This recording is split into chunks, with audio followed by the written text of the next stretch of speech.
All right, so there was a little problem with the last recording, but here we go. I've got this now, and it was funny because at the very end of the last recording it popped up. But anyway, we're starting this one now with recording 5. All right, so page 441.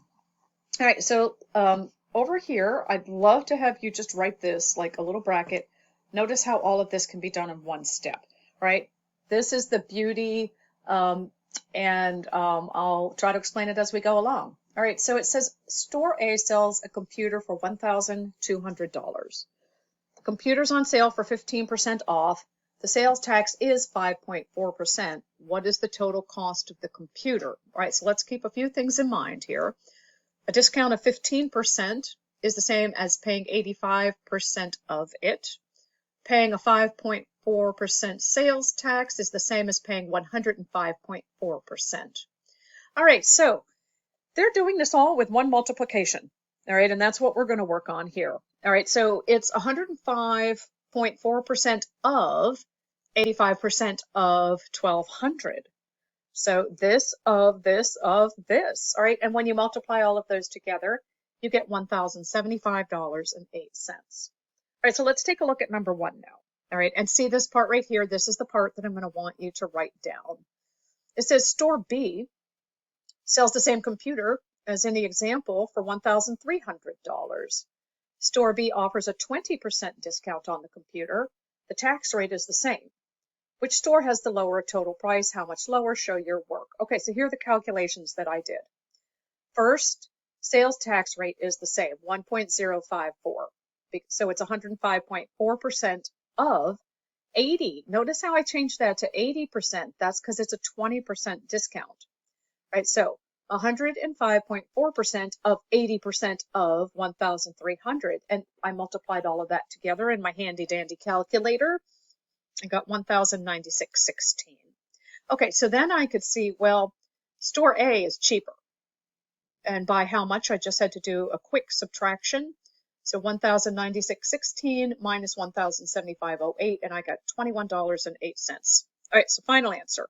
Store A is cheaper by $21.08. All right, and this is the type of calculations you'll be doing once you start having to buy things on your own. Like I said, you get a lot more motivated to learn for cents when it's your own money. All right, moving along. All right, so number 2, same process. We're going to do this in one equation. All right, so if you want to, you could just jot this down right now. Here are my calculations. All right, so let me read the problem now. It says a lacrosse league, has 20 teams in its first year. The number of teams in the league increases by 20% in its second year. In the third year, the number of teams decreases by 25% from the second. How many teams are in the league in the third year? Show your work. Okay, so for the second year, it's 120% of the 20. Why? Well, it's 20% higher. So I had to actually add that to 1. Then the third year, it's 25% lower, so it's 75% of whatever this was. All right, so I have 120% of 20, and then I have 75% of that to get to my third year, and that came out to be 18. So in the third year, they have 18 teams. Of course, you can always separate this into 2 separate calculations if that helps, but they're trying to show you ways to get there pretty quickly. Okay, page 442. All right, there are 2 situations going on here. You can see there's one that's a markdown and then something with tax. All right, let's see what this is all about. So Galeno wants to buy a video game at a store having a 20% off store-wide sale. The regular price of the video game is $50. Galeno also has a coupon for an extra 5% off the sale price of any video game. Sales tax on the video game is 5.75%. How much does Galeno pay for the video game? Show your work. All right, now I really didn't need to split this into 2, but in this case it was so much going on, I decided to at least split it into 2. Okay, so the 20% off, that means I'm paying 80% of 50, and then I get 5% off that, so then 95% of that even. So 80% of 50 and then 95% of that. When I put that in my calculator, I end up with $38. But Now I need to add some sales tax to it. So I'm counting this as 105.75% because it's the 5.75% tax, but I want to add the 100. So that's multiplying this by 1.0575. You can see I got $40 and it's like 0.185. Round that to the nearest cent. All right. So what happens is since this is a 5, this goes up to a 9. Anything 5 and higher means the one before it goes up. So the correct answer is $40.19. All right, make sure you get this whole thing on number 42. All right, I'm sorry, number 3 on page 442. Yeah, not making sense. All right, now we're on number 4 on page 442. Sorry about that. All right, it says Jesse's salary is $30,000 a year. He gets a 3% raise after his first year. Then he gets a 10% bonus on his second year salary. How much is Jesse's bonus? Okay, so first of all, we needed to figure out his second year salary.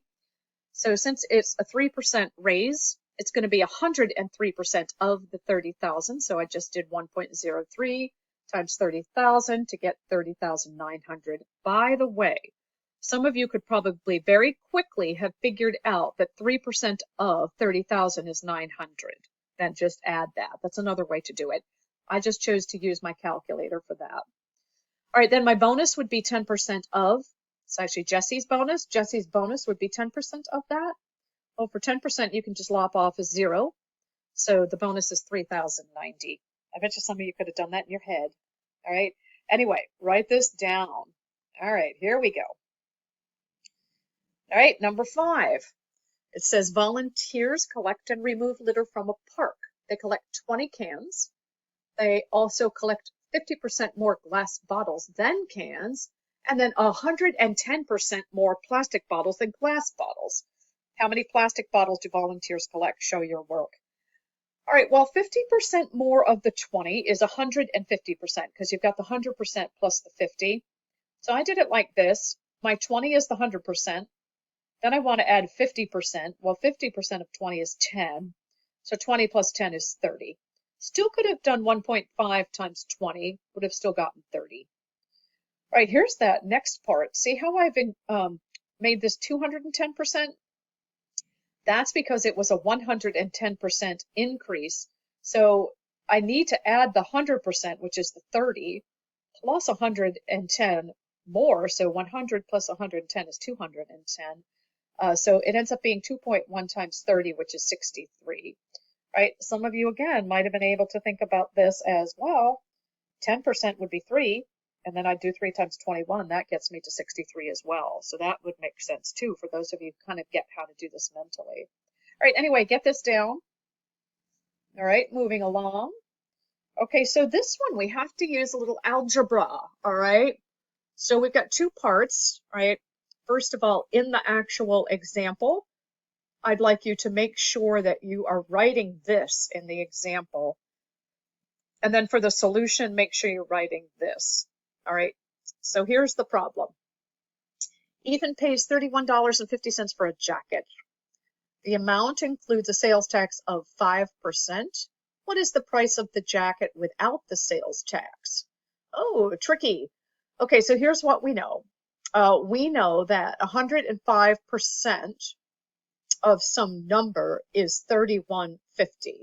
So what they did is they're calling P price. So they changed the percent to a decimal. So 1.05 P is equal to $31.50. Well, we need to solve for P. So you're going to divide both sides by 1.05, what I have here. So $31.50 divided by 1.05 is $30. All right, so the cost of the original jacket is $30. That requires some algebra. All right. So let's take a look at this one. We're also going to use algebra, so this needs to be written in your packet. It says the total simple interest owed on a loan of $8,000 after 60 months. 60 months is 5 years. All right, so 60 divided by 12 is 5. For some reason, it comes up a lot like that, but it's just good to kind of know, oh yeah, that's 5 years. All right, so it says a loan of $8,000 after 5 years is $1,280. What's the yearly interest rate on the loan? Show your work. All right, so this time we know the interest, we know the principal, and we know the time, but we don't know what the rate is. So here's how I'm doing this. All right, so first I'm plugging everything in that I know. So 1,280 is equal to 8,000 times R times 5. Next step, 5 times 8,000 gives me 40,000. So I know 1,280 is equal to 40,000 times R. Next step, divide both sides by 40,000. When I did 1,280 divided by 40,000, I get 0.032, so that's the rate as a decimal. But then to make it a percent, you move the decimal point 2 places to the right, right? So that's the same as 3.2%. All right, go ahead and get that down. And then here we go along to number 2. Okay, so number 2. All right, it says the owner of a store buys wooden benches for $50 each. She marks up the price by 75%. At the end of each season, she sells the remaining benches for 30% off. How much profit does the owner make on each bench at the end of the season? Show your work. Okay, so first the markup. So it would be 175% of the 50. All right, the original 100 plus 75. Doing that lets you know that the benches cost $87.50. That's her normal markup. But then, end of the season, 30% off means 70% of, right? So 70% of 87.50, just did this in the calculator, 0.7 times 87.50 is 61.25, right? But we're not completely done, right? We need to figure out the profit. So the profit would be how much does she make on each bench? So you have to take this price, subtract the original 50 that she paid for it, and here's the correct answer, $11.25. Okay, so that's the profit on each bench at the end of the season. All right, here we go. All right, number 3 on page 444. You can already see the correct answer is D. All right, so right here, I'd love to have you do this. Write these calculations that are in this box beside the table. Of course, circle D, and then this piece right here, how it is that Elias, not our Elias, all right? How did Elias get the wrong answer? What do you think? All right, so get those things down, but I want to explain just a little bit. All right, so to figure out the percent discount, I'm trying to figure out the sale price is what percent of the original.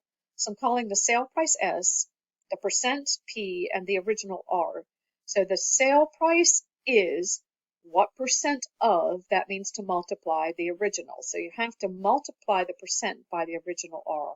I chose not to use O because it looks like a 0. All right, what I'm wanting to solve for is the percent. So I divide both sides by R, leaving me with the percent is equal to the sale price divided by the rate. All right, so I did a little algebra here to figure out what to do. All right, and then for each of these, I did it. All right, I did the sale price divided by the original price. And then I just saw, well, what did I get for each? For the top 3, I got 0.8, which means 80% of. That means for these top 3, it was 20% off, right? So a 20% off sale, right? But for the shirt, it's actually not quite as much, all right? That's more like 20%, so 77. Oh, you're only paying 77%, so actually it's more off. So this is more like 22, 23% off. All right, but anyway, you can see it's the sweater, shorts, and jeans. Those are the only ones that have the same percent discount.